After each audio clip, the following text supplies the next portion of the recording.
வணக்கம். வாங்க, இன்னைக்கு நாம தென்னிந்திய இலக்கியத்தோட ரெண்டு வெவ்வேறு உலகங்களை ஒன்னு சேர்க்க போறோம். ஒன்னு 2000 வருஷத்துக்கு முன்னாடி இருந்த பழமையான ஒரு உலகம், இன்னொன்னு இந்த நூற்றாண்டுல ஒலிக்கிற ரொம்பவும் சக்தி வாய்ந்த ஒரு புதுக்குரல். இது ரெண்டுக்கும் என்ன சம்பந்தம்னு யோசிக்கிறீங்களா? வாங்க உள்ள போய் பார்க்கலாம். முதல்ல சுகர்த்தராணியோட இந்த வரிகளை பாருங்க.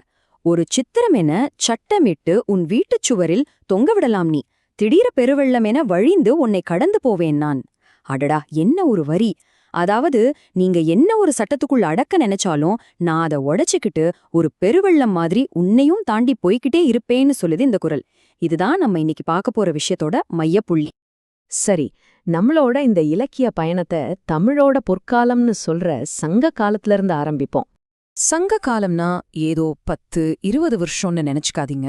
இது கிட்டத்தட்ட 600 ஆண்டுகள் நீண்ட ஒரு சகாப்தம். யோசிச்சு பாருங்க, இது ஒரே தலைமுறையோட கதை இல்ல, பல தலைமுறைகள் சேர்ந்து செதுக்கின ஒரு பிரம்மாண்டமான இலக்கிய பாரம்பரியம். சங்க இலக்கியத்தோட மிகப்பெரிய சிறப்பே அதிலிருந்த பன்முகத்தன்மைதான்.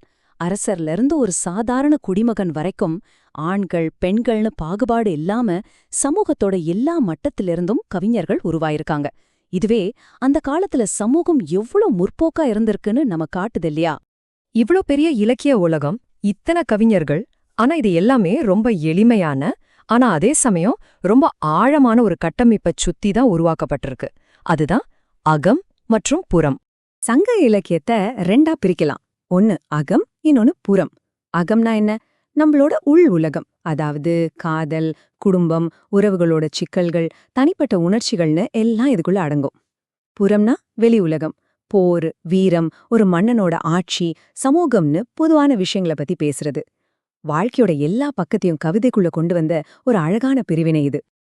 இந்த அமைப்பு பார்க்கறதுக்கு ரொம்ப அருமையா இருந்தாலும் காலப்போக்குல சில முக்கியமான கேள்விகள் எழ ஆரம்பிச்சது. அந்த புது பார்வை தான் நம்மளை இப்போ நவீன காலத்துக்கு கூட்டிட்டு போக போகுது. இங்கதான் ஒரு முக்கியமான கேள்வி வருது. சரி, இந்த அகம் புறம்னு உலகத்தை பிரிக்கிறாங்க. ஆனா இந்த எல்லைக்கோட்டை வரையறுத்தது யாரு? இந்த வரையறைக்குள்ள வராதவங்களோட கதைகள் எல்லாம் எங்கே போச்சு? இந்த கேள்விதான் அந்த பண்டைய உலகத்துக்கும் நம்ம சமகாலத்துக்கும் நடுவுல ஒரு பாலமா அமையுது. இந்த கேள்விக்கு 21ஆம் நூற்றாண்டிலிருந்து ஒரு பவர்ஃபுல்லான பதில் வருது.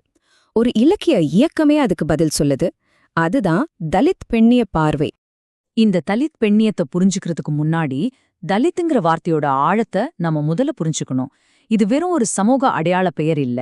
இது வரலாறு முழுக்க சாதி, வர்க்கம், பாலினம்னு மும்முனை தாக்குதலுக்கு உள்ளான ஒரு சமூகத்தோட வலி மிகுந்த அனுபவத்தோட குறியீடு. இன்னும் தெளிவா சொல்லணும்னா, குறுக்கு வெட்டுத்தன்மை அல்லது இன்டர்செக்ஷனாலிட்டி அப்படிங்கிற ஒரு கோட்பாடு இதை விளக்க உதவுது.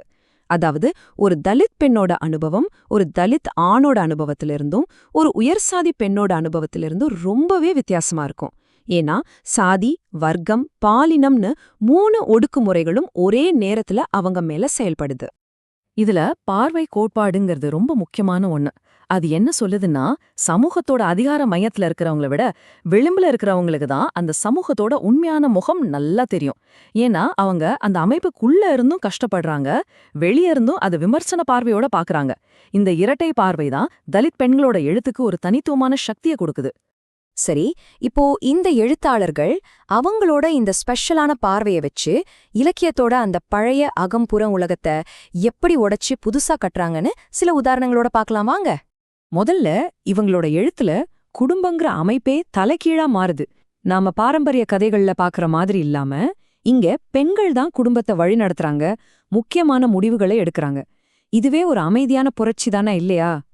உதாரணத்துக்கு, ஸ்டம்ப்ட் அப்படிங்கிற கதையில சுஷீலாங்கிற கதாபாத்திரம் தான் மகனோட கால் பறிபோனதுக்கு காரணமான மருத்துவமனை மேல அவங்க காட்டுற கோபம் ஒரு தனிப்பட்ட அம்மாவோட சோகமா மட்டும் நிக்கல, அது ஒரு சமூகத்தோட ஒட்டுமொத்த கோபமா மாறி அந்த அநீதிக்கு காரணமான அமைப்பையே கேள்விக்குள்ளாக்குது.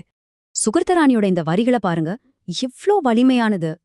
உடம்பு மேல நடத்தப்படுற வன்முறை எப்படி ஒரு எதிர்ப்புணர்ச்சியோட ஒரு புரட்சியோட சின்னமா மாறுதுன்னு இதை விட ஆழமா சொல்ல முடியாது. அந்த வன்முறை நடந்தடமே விடுதலைக்கான கொடியை ஏத்துற கம்பமா மாறுது. சோ இதுல நமக்கு என்ன தெரியுது?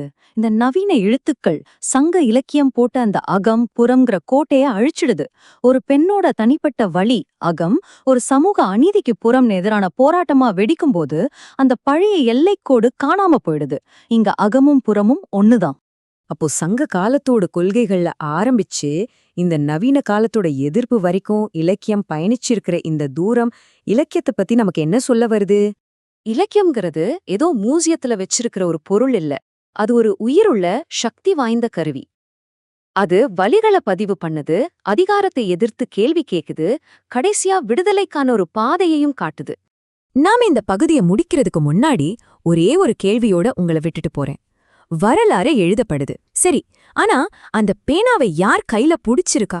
இந்த கேள்விக்கான பதில் தான் நாம யாருடைய கதைகளை கேட்கிறோம், யாருடைய கதைகள் கேட்கப்படாமலே போகுதுங்கிறத தீர்மானிக்குது.